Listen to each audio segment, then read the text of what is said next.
দর্শক স্বাগত জানাচ্ছি রংপুর কমিউনিটি আচার্য।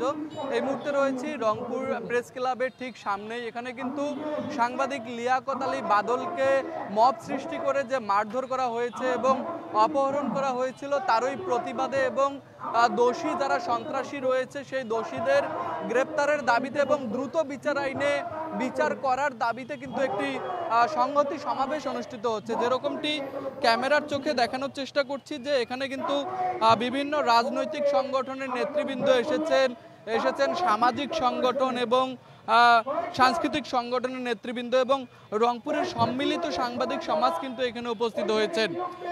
এই যে সমাবেশ, এই যে আন্দোলনটি, এটি কিন্তু বেশ কিছুদিন ধরেই চলমান আছে এবং এই আন্দোলনের একটাই উদ্দেশ্য, সমাবেশের একটাই উদ্দেশ্য, সেটি হচ্ছে সাংবাদিক লিয়াকত আলী বাদলকে যে মারধর করা হয়েছে, যে নির্যাতন করা হয়েছে, সেই দোষীদেরকে কিন্তু দ্রুত সকল দোষীদের দ্রুত গ্রেপ্তার করে দ্রুত বিচার আইনে তাদের শাস্তির ব্যবস্থা করতে হবে। তো এই মুহূর্তে কিন্তু মঞ্চে বক্তব্য রাখছেন মবের শিকার, নির্যাতনের শিকার রংপুর সম্মিলিত সাংবাদিক সমাজের সদস্য সচিব লিয়াকত আলী বাদল। তিনি কিন্তু রংপুরের সবথেকে প্রবীণ একজন সাংবাদিক এবং তিনি কিন্তু এই নির্যাতনের শিকার হয়েছেন। এই মুহূর্তে তিনি কথা বলছেন। আমি যেটা বলতে চাই সেটা হচ্ছে সাংবাদিকরা খবর করলে তার উপরে হামলা করতে হবে, মাফ করতে হবে তৈরি করে, এই প্রবণতা কিন্তু রংপুরে ছিল না, বাংলাদেশেও ছিল না।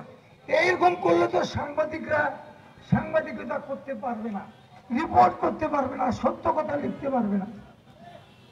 এখানে আমার এই ঘটনার পরে রাজনৈতিক দলের নেতৃবৃন্দ, বিশেষ করে আমি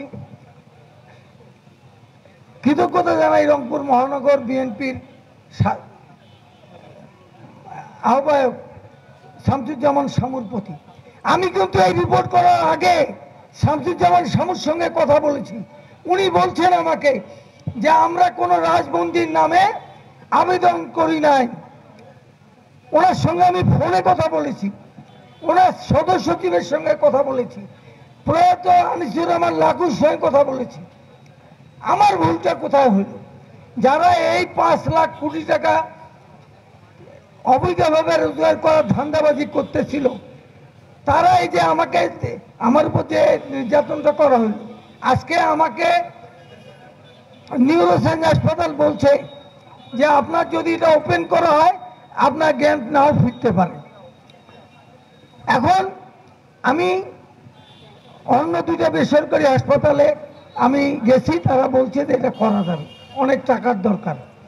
যাই হোক, আমি আপনাদের কাছে দোয়া চাই, আমার জন্য দোয়া করবেন, আমি যেন সুস্থ হতে পারি। সেই সাথে যারা এই মব সৃষ্টি করছে, যারা এই ঘটনার নেপথ্যে নায়ক, যারা এর গডফাদার, যারা এর মাস্টার মাইন্ড, এরা কিন্তু কেউ গ্রেপ্তার হয় নাই। পুলিশ কেন তাদের গ্রেপ্তার করে না? সিটি কর্পোরেশনে চাকরি করতেছে, ঘুরে বেড়াচ্ছে, মিছিল করতেছে, ডিসি অফিসের কাছে যাচ্ছে, পিছনে লুকায় যাচ্ছে, তাদের কেন ধরবে না? যদি আইনের শাসন প্রতিষ্ঠা করতে হয় তাহলে অপরাধীদের গ্রেপ্তার করতে হবে। আমি একটাই আমার দাবি যে এই ঘটনার মধ্যে দিয়ে একটা যদি বিচার না হয়, রংপুরের সাংবাদিকরা, বাংলাদেশ সাংবাদিকরা কোনো খবর করতে পারবে না, সত্যিকার খবর। এইটা বন্ধ, এইটা যাতে সাংবাদিক, এই জন্যই অপরাধীদের দ্রুত বিচার করার জন্য, দ্রুত চার্জশিট দেওয়ার জন্য আমি আপনাদের কাছে, যারা নেতৃবৃন্দ এসেছেন, আপনাদের কাছে আকুল আবেদন জানাচ্ছি, আপনারা সোচ্চার হন, আপনারাও এই বিষয়টা নিয়ে কথা বলেন। আর আমি যদি একটা কথা, আমি শেষ কথা বলি যাই, আমি যদি কোনো অপরাধ করে থাকি, আমার খবরে যদি কোনো ভুল থাকে, আপনারা আমার বিচার করেন। আর যদি আমি অপরাধ করে না থাকি, যারা অপরাধ করছে তাদের বিচার জন্য দ্রুত হয় সেই ব্যবস্থা করেন। ধন্যবাদ। প্রিয় উপস্থিতি, আপনারা শুনলেন যারা এখানে সংহতি সমাবেশে আমাদের মধ্যে এর মধ্যে আরো উপস্থিত হয়েছেন। বাংলাদেশ মাদ্রাসা শিক্ষক সমিতির সম্মানিত সভাপতি জনাব এনামুল হক মাজেদি আমাদের মাঝে উপস্থিত হয়েছেন। প্রেস ক্লাব বিপণী বিতান দোকান মালিক সমিতির সম্মানিত সভাপতি জনাব মোশাররফ হোসেন মনি, আমাদের মাঝে এরই মধ্যে উপস্থিত হয়েছেন জনাব রাজু আহমেদ, কেন্দ্রীয় সদস্য, বাংলাদেশ শিক্ষক সমিতি। দর্শক, এতক্ষণ শুনলেন সাংবাদিক লিয়াকত আলী বাদল। তিনি কিন্তু বলছিলেন যে তার উপরে যে মব তৈরি করে যে হামলা হয়েছে, সেই হামলাকারীরা, সেই সন্ত্রাসীরা এখনো কিন্তু গ্রেপ্তার হয়নি এবং তারা কিন্তু এখনো পর্যন্ত ঘুরে বেড়াচ্ছে। তো এই গ্রেপ্তারের দাবিটি কিন্তু তিনি জানালেন এবং তিনি কিন্তু বললেন যে এই তার যে শারীরিক অবস্থা, সেই শারীরিক অবস্থাও কিন্তু এখন ভালো না। যদি আমি একটু আপনাদের দেখানোর চেষ্টা করি যে এই সংহতি সমাবেশে কিন্তু রাজনৈতিক নেতৃবৃন্দ থেকে শুরু করে সাংবাদিক নেতৃবৃন্দ এবং সাংস্কৃতিক থেকে শুরু করে পরিবেশবাদী সংগঠন, সকল সংগঠনের নেতৃবৃন্দ কিন্তু এখানে উপস্থিত হয়েছেন এবং তারা কিন্তু সংহতি প্রকাশ করেছেন। যদি আমি একটু কথা বলার চেষ্টা করি, সিনিয়র সাংবাদিক আমাদের সাথে একজন রয়েছেন। এই যে সাংবাদিকের সাথে যে ঘটনাটি ঘটেছে, পরিবর্তিত বাংলাদেশে এটি আপনারা কিভাবে দেখছেন? এটা মোটেই কাম্য নয়। 24 পরবর্তী বাংলাদেশ, আমরা সাংবাদিকদের সুরক্ষা আইনের দাবি জানিয়েছিলাম। তথ্য অধিকার কমিশনের কাছে আমাদের এই প্রস্তাবনা আছে। এই অধিকার আইন যদি বাস্তবায়িত হতো তাহলে এভাবে সাংবাদিকদেরকে নিগৃহীত করার কোনো সাহস কোনো সন্ত্রাসী পেত না। আমরা আগামীতে সাংবাদিক সুরক্ষা আইন বাস্তবায়ন চাই এবং বাদল ভাইয়ের উপর যে ন্যাক্কারজনক হামলা হয়েছে, এই হামলার জন্য একটা দৃষ্টান্তমূলক বিচার হয় এবং আসামিরা ধরা পড়ে, এই দাবি জানাচ্ছি। আপনি একজন সিনিয়র রাজনৈতিক ব্যক্তিত্ব, একটু জানতে চাইব, শুরু থেকেই আপনি এই বিষয়টি নিয়ে অবগত আছেন এবং আপনি সাথে ছিলেন সাংবাদিকদের, এই বিষয়টি কিভাবে দেখছেন? এখনো আসামিরা গ্রেপ্তার হচ্ছে না, এই বিষয়ে কি বলবেন?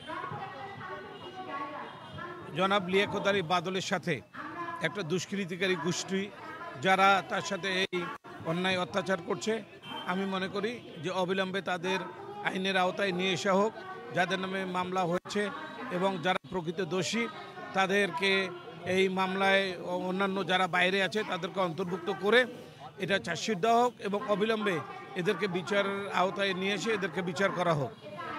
আপনাদের দীর্ঘ আন্দোলনের পরেই বাংলাদেশ একটি নতুন দিক পেয়েছে এবং নতুন সরকার পেয়েছে, অন্তর্বর্তীকালীন সরকার। এই সময় সাংবাদিকদের উপর এরকম হামলা মামলা কিভাবে দেখছেন একজন সংস্কার কর্মী হিসাবে?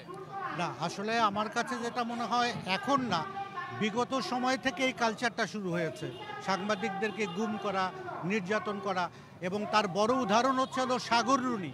সাগর রুনি আজকে প্রায় 115 থেকে 20-এর মতো সময় পার হয়ে গিয়েছে, কিন্তু তার এই তদন্ত রিপোর্ট আজ পর্যন্ত রাষ্ট্র আলুর মুখ দেখাতে পারে নাই। এখান থেকেই কিন্তু সবচেয়ে বড় শুরুটা।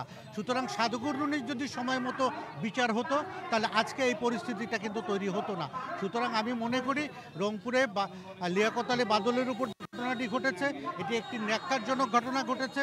রংপুরে আমরা মনে করি যে যাদের বিরুদ্ধে মামলা হয়েছে এটা তদন্ত সাপেক্ষে, যারা দোষী সাব্যস্ত হবে তাদেরকে আইনের আওতায় এনে দৃষ্টান্তমূলক শাস্তির ব্যবস্থা করা হোক, আমরা এটা চাই, এটা আমাদের দাবি। দর্শক, যেরকমটি বলছেন যে এখানে সংহতি সমাবেশে সংহতি জানানো যারা নেতৃবৃন্দ, বিভিন্ন রাজনৈতিক সংগঠন, সামাজিক সংগঠনের যারা, তারা কিন্তু এই ঘটনার নিন্দা জানাচ্ছেন এবং দ্রুত আসামিদের গ্রেপ্তার জানাচ্ছেন। একজন আইনজীবী রয়েছেন, আপনার কাছে জানতে চাইবো যে সাংবাদিক লিয়াকত আলী বাদলের নামেই আবার একটি মামলা দেয়া হয়েছে, এই বিষয়টিকে আপনি কিভাবে দেখছেন? এবং এই যে ঘটনাটি ঘটেছে, এখনো পর্যন্ত আসামিরা গ্রেপ্তার হচ্ছে না, যারা মূল আসামি, পিছনের যারা কারিগর, এই বিষয়ে আপনি কি বলবেন? একটা দেশ কতটা গণতান্ত্রিক সেটি নির্ভর করে যে সেই দেশের গণমাধ্যম কতখানি স্বাধীন। আজকে আমরা মনে করি যে এই সাংবাদিক লিয়াকত আলী বাদলের উপরে মব সৃষ্টি করে যে হামলা করা হয়েছে, এটা আমাদের স্বাধীন সাংবাদিকতার পথে অন্তরায় এবং এটা গণতন্ত্রের জন্য হুমকি স্বরূপ। আজকে বিগত সময়ে গোটা দেশে যে সাংবাদিকদের উপরে নির্যাতন নিপীড়নের ঘটনা সংঘটিত হয়েছে, সেটির যদি যথাযথ বিচার হতো তাহলে হয়তো আমরা এই পরিস্থিতি দেখতাম না। আমরা মনে করি যে এখানে প্রশাসনকে স্বাধীনভাবে নিরপেক্ষভাবে কাজ করতে হবে। এজাহার নামীয় 14 জন আসামির মধ্যে মাত্র 3 জনকে গ্রেপ্তার করা হয়েছে, অন্যান্য আসামিরা কিন্তু প্রকাশ্যে ঘুরে বেড়াচ্ছে। এর জবাবদিহি প্রশাসনকে করতে হবে যে কেন এখন পর্যন্ত সেদিনের ঘটনার সাথে যুক্ত আসামিরা গ্রেপ্তার হয়নি, উল্টো যিনি হামলা নির্যাতনের শিকার হলো তাকে কেন মামলার আসামি করার হুমকি দেওয়া হচ্ছে।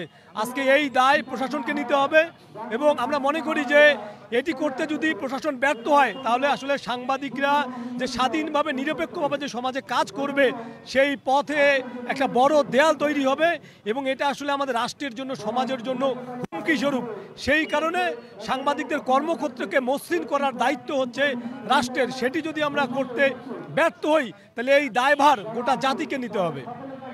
আপনি একজন সিনিয়র সাংবাদিক, আপনার সহকর্মীকে মব সৃষ্টি করে তাকে নির্যাতন করা হয়েছে, সে গুরুতর আহত। এখন গণমাধ্যমের যে টুটি চেপে ধরার মতো অবস্থা হয়েছে, আমরা দেখেছি কিছুদিন আগেও একজন সাংবাদিককে নির্মমভাবে হত্যা করা হয়েছে।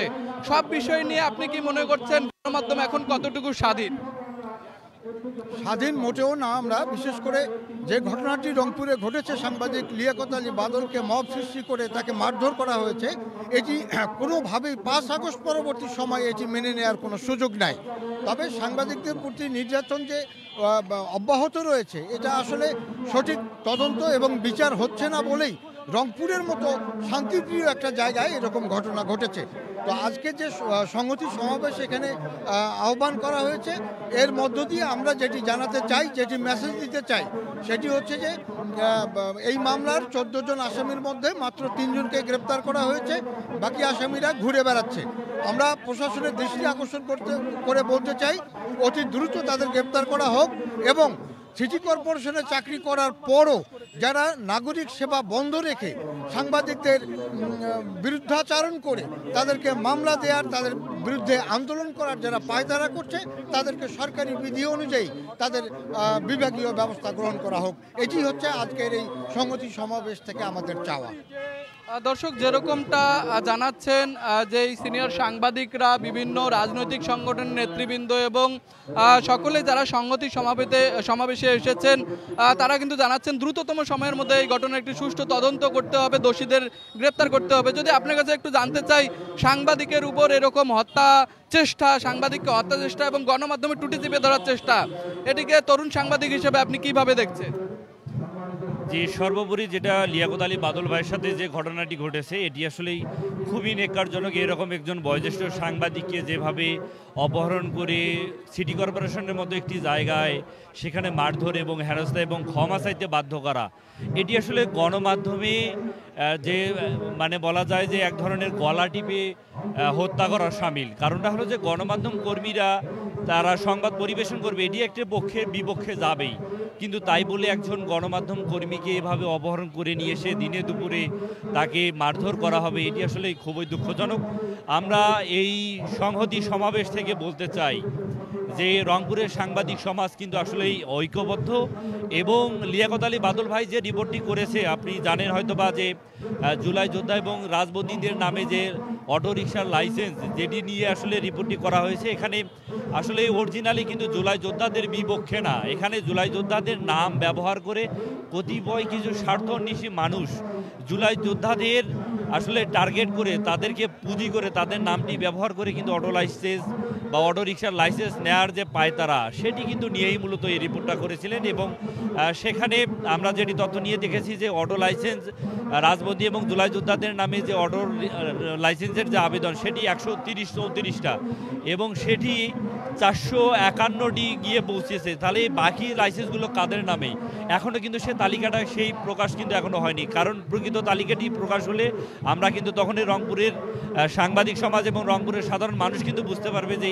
এই আসলে এই 451 জনের যে তালিকা, এখানে কারা কারা এই অটো লাইসেন্স নিতে চাচ্ছে এবং কারা এই তালিকায় রয়েছে, এটি হলে কিন্তু আমরা আসলেই জানতে পারবো। তবে আমরা চাই যে আগামীতে এই রংপুরে কোনো সংবাদকর্মী কোনোভাবে যদি কোথাও কোনোভাবে নির্যাতনের শিকার হয়, আমরা রংপুরের সাংবাদিক সমাজ এখনও ঐক্য আছি, আগামীতেও ঐক্য থাকবো এবং যারা এই লিয়াকত আলী বাদল ভাইয়ের উপরে যারা এই ধরনের হামলা, নেক্কারজনক হামলা ঘটিয়েছে, সেই আসামিরা এখনও প্রকাশ্যে ঘুরে বেড়াচ্ছে।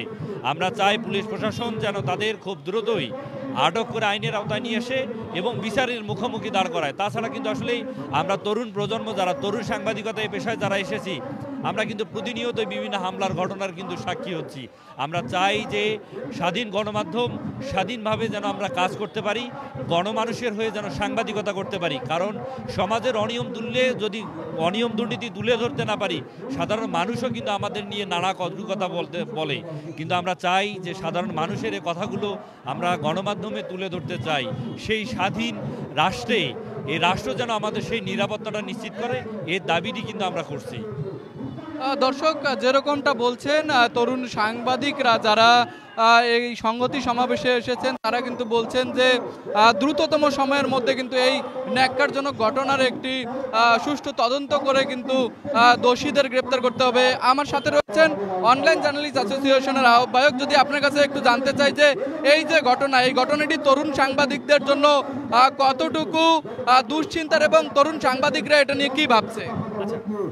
যেখানে সিনিয়র সাংবাদিক নিরাপত্তা পায়নি, সিনিয়র সাংবাদিককে বাসা থেকে, এই লিয়াকত আলী বাদল ভাইয়ের মতো সাংবাদিককে বাসা থেকে অপহরণ করে সিটি কর্পোরেশনে নিয়ে এসে মব সৃষ্টি করে মারধর এবং সেখানে প্রধান নির্বাহী কর্মকর্তার কাছে ক্ষমা চাইতে বাধ্য করা, এবং তাকে সেই ঘটনায় রংপুরে যে বাকি সাংবাদিকরা প্রতিবাদ জানাতে গেলে সেখানে আবার গেট বন্ধ করে আবার যে একটা মব সৃষ্টি করে হামলা, সেই হামলার ঘটনাটা আমরা খুব যদি বলি যে এই হামলার ঘটনার পর রংপুরে যারা জুনিয়র সাংবাদিক রয়েছে আমরা কিন্তু অনেকটাই আতঙ্কিত এবং আমরা নিরাপত্তাহীনতায় ভুগছি। যেখানে সিনিয়র সাংবাদিক মারধরের শিকার হয়েছে সেখানে আমরা কতটুকু নিরাপদ সেটা মানে আপনাকে আমি প্রশ্ন রেখে গেলাম। আমরা বলতে চাই যে এই সাংবাদিক সুরক্ষা আইন বাস্তবায়ন করতে হবে, সাগররুনি হত্যা মামলার বাস্তবায়ন করতে হবে, রংপুরের সাংবাদিক উৎসর রহমান ভাইয়ের হত্যাকারীদের বিচার যদি নিশ্চিত করা যেত তাহলে এই ঘটনাগুলো ঘটতো না। যদি সাগররুনি হত্যা মামলার আসামিদের বিচার করা যেত তাহলে এই ঘটনাগুলো ঘটতো না। তুহিন হত্যা মামলার আসামিদের গ্রেপ্তার যদি করা যেত তাহলে এই ঘটনাগুলো ঘটতো না। আমরা যদি একটু পিছনের ঘটনাগুলো বলি, যে তুহিন ভাই হত্যা হওয়ার পর আসামিদের যখন গ্রেপ্তার করা হয়, আসামিরা হাসতে হাসতে কোর্টে যাচ্ছে, আদালতে যাচ্ছে, তাহলে এখানেই বুঝুন যে সাংবাদিকরা কতটুকু নিরাপদ, তারা কতটুকু সত্য প্রকাশ করতে পারছে, সাধারণ মানুষ কতটুকু সত্য জানতে পারছে। আমাদের দাবি যে এই ঘটনায় যারা জড়িত সে যেই হোক না কেন তাকে দ্রুত আইনের আওতায় আনতে হবে এবং দ্রুত বিচার আইনের মামলায় বিচার কার্যক্রম শুরু করতে হবে এবং চার্জশিট প্রদান করে এই আসামিদের বিচার নিশ্চিত করতে হবে। ধন্যবাদ। দর্শক, তরুণ সাংবাদিকরা কি বলছে এটা কিন্তু আমরা শুনলাম এবং সিনিয়র সাংবাদিকরা সহ যারা এই সংহতি সমাবেশে উপস্থিত হয়েছেন আমরা শুনলাম তারাও কি চাচ্ছেন। তো এই যে সাংবাদিক লিয়াকত আলী বাদলকে হেনস্থা, তাকে নির্যাতন এবং তাকে যে মব সৃষ্টি করে যে তাকে হত্যার উদ্দেশ্যে নির্যাতন করা হয়েছিল, তার প্রতিবাদে কিন্তু রংপুরের সম্মিলিত সাংবাদিক সমাজ সেদিন থেকেই কিন্তু একটি আন্দোলন তৈরি করেছে এবং সেই আন্দোলনের প্রেক্ষাপটেই কিন্তু আজকের এই সংহতি সমাবেশ। এখান থেকে এটাই জানানো হচ্ছে যে সাংবাদিক লিয়াকত আলী বাদলকে যারা নির্যাতন করেছে, পিছনের যারা মাস্টারমাইন্ড রয়েছে তাদেরকে দ্রুত গ্রেপ্তার করতে হবে এবং দ্রুত বিচার আইনে কিন্তু তাদের শাস্তি নিশ্চিত করতে হবে। তো এই দাবি এখান থেকে জানাচ্ছেন